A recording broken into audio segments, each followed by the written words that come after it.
आलेले आहेत. त्यांनी आता बबनरावांनी आत्ताच सांगितलं आम्हाला जास्तीत जास्त काय दीड देता येईल ते प्रयत्न करू. आपले घरटी 1, 2, 3 राऊंड झालेले आहेत आतापर्यंत. सभापतींबरोबर एकदा झाला, त्या ताईंबरोबर एकदा झाला आणि ग्रुपनी एकदा झाला, असं आपण ठरवलंच आहे.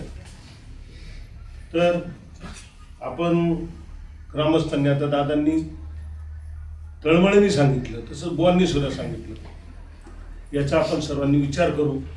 आणि कामं कोणी दिलेत आतापर्यंत एवढं मोठं प्रत्येक मागं ते काम झाले.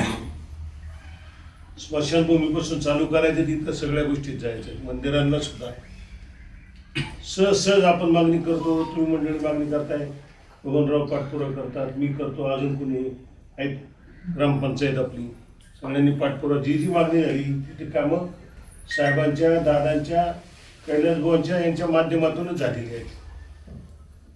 1-2 महिन्यापूर्वी बुवांचा सहज फोन आला, काही कामं अजून काही घ्यायच्यात का, तर सहज चर्चा झाली. त्यांनी 2-3 कामं टाकली. आपला यतळबाचा रस्ता, त्यानंतर आता काम चालू आहे 2 रस्त्याची, ती इकडे ठाकरवाडी रोड. म्हणजे सांगायचं तात्पर्य म्हणजे आपण जे जे काही गोष्टी सुचवतो त्या त्या गोष्टी आपल्या गावाला येतात.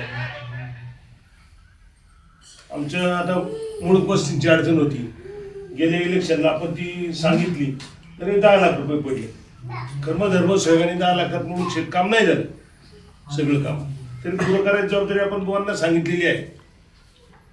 सभापती झाले का पहिले जायचं आपण त्यांच्यापाशी बुवा निवडून आले का आणि ते काम पुरं करून हे सांगतो.